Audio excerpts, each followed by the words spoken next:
Good to see you. I'm Bob the Builder, or P-Bob Dizzle Home Construction.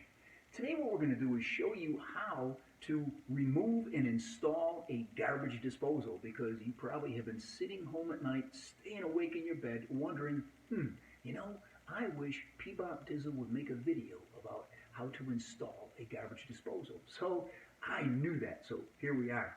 So anyway, I'm a little bit ahead of the game because I didn't want to take up all your time, because I know your time is valuable. So what I did was I removed the old garbage disposal. Okay. So now what was actually happening here was that it was leaking out the bottom. So we put a new one in. So now by putting a new one in, let me see if I can show it to you here. I got the new one in and I plugged it in. And I got all my tools here, and I got a hammer. It's like, you know what? Hammers are cool because you really can't do much wrong with a hammer unless you, ouch, hit your hand. But you can destroy things, breaking things. P-Bob Dizzle, good at breaking things. So anyway, I had to put a new floor in here because the old floor leaked. And when a floor leaks and you got water, you get mold and mildew. And you don't want mold and mildew because it gets in your lungs and it's just gross. It's just gross. So anyway, we got the new garbage disposal in here. We're going to plug it in. And some of the parts, we had to put the pipes together, and we had to put putty. Oh, we got putty. This is really cool here. See, this is like putty. You take it out, and you play with it in your hands, and you put it around a drain so things don't leak. You cannot have anything leak. Leak, bad. No good leak, okay? So that's all done. So I'm going to plug it in. And we're going to give it a whirl and see how it works. I think I put all the right parts in. I don't know why I got a part left over. I'm not sure. But anyway, we'll just see if it works. So what we're going to do, it's a garbage disposal. So sometimes when you got like food left over from a meal, you put it through the garbage disposal. So we didn't finish all the chicken. So we're just going to run the chicken through and see, because it's like leftover food. Okay, so anyway, we'll put it in. Oh, wait a minute. Got to put some water in there. Okay, so I'm going to check and see what if the water worked, if the disposal worked. There we go. Oh shoot. I think it's supposed to like grind it up and liquefy it, but it like turned the chicken blue. So maybe we just better try this again. This is not working. So anyway, let's put this in. Try it. Water and garbage disposal.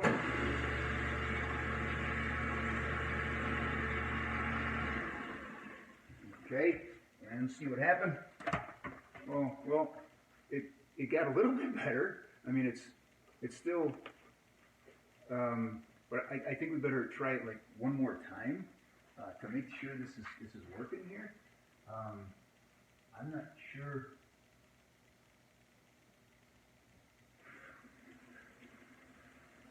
Okay, that's hot water. Yeah, that should work. So let's just run this guy through again. Put it in.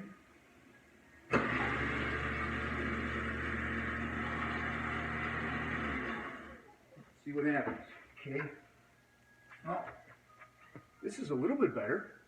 You know, at least it's making it smaller. So anyway, that's the garbage disposal. So I think it's working. I think we're good to go. But you know, what I really want to talk to you about is your words. It's like when we take stuff and put it in the garbage, like a garbage disposal, it liquefies it and it goes away in the drain. We never see it again. We forget about it. It's like if you had some crumbs from last night's toast or something and you put them in the garbage, you don't keep thinking about the crumbs. But when somebody speaks a word to you, words aren't so easily forgotten. Do you ever say a word that you wish you wouldn't have said? All of a sudden you say something and it becomes almost like a frozen rope. It's like, you wish you could swallow that word up again because you really didn't mean to say it. Sometimes we say things to people that like hurt them. And when you say words, you can't get them back. Words can change the atmosphere. One flap of a butterfly's wings can cause a hurricane on the other side of the world. I think I told you this before. It works like this. A butterfly flaps its wings and it pushes one molecule of air, pushes another, pushes another, pushes another, until on the other side of the world, you've got a mass of molecules of air and you got a storm going. Your words can start like a little forest fire. Your words, in fact, you know what? There's underneath here. It's like you won't believe what I find under here. It's like, hey, there's a Bible under here. It's like a big Bible. So, in case the garbage disposal didn't work, I got a Bible that works. But what I want to read to you is from the book of James here. Let me get it right side up because it helps when you read to have the words facing one side on the page because like when they're upside down, I can't read ever. Anyway, so this is from the book of James. And it's like, this print is like so big, you can probably read it from there, right? And you're in Buffalo. Ah! So anyway, what it says, now when we put bits into mouths of horses to make them obey us, we also guide the whole animal. Think about that for a minute. You might not have been on a horse recently, but I'm sure you've seen movies and TV shows. They put a bit in the horse's mouth. And it's like they got reins that you hold, and you pull it, and you move this great big animal. A horse is huge, and if he stomps on you, you're going to be a hurting turkey. But I don't know if horses step on turkeys, but anyway, if you want to control a horse, you just keep his head down. Because if he can't get his head up, you can control the whole animal. So in his mouth is the bit that controls the whole animal. So it goes on. And consider ships. Though very large and driven by fierce winds, they're guided by a very small rudder at the will of the pilot who directs it. Little rudder on a boat steers the whole great big ship. Your words can steer good things or bad things. You can sink a ship too with your words. It goes on. So too, though the tongue is a small part of the body, it boasts great things. Consider how large a forest, a small fire ignites. The tongue is a fire. The tongue is a world of unrighteousness, is placed among the parts of our bodies. It pollutes the whole body, sets the course of life on fire, and is set on fire by hell.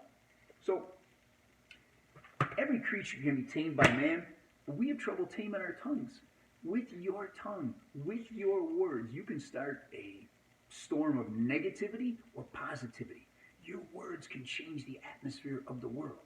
And maybe the garbage disposal ain't working really all that well because it isn't eating up the rubber chickens. But when you speak a word, let it be an encouraging word. Say something nice. Instead of like teasing, how about praising? You know, instead of putting people down, how about lifting people up? So that'd be kind of cool. So anyway, this is Bob the Builder, P-Bob Dizzle Construction. Jesus loves you, and so do we. Hey, by the way, we'll see you in May.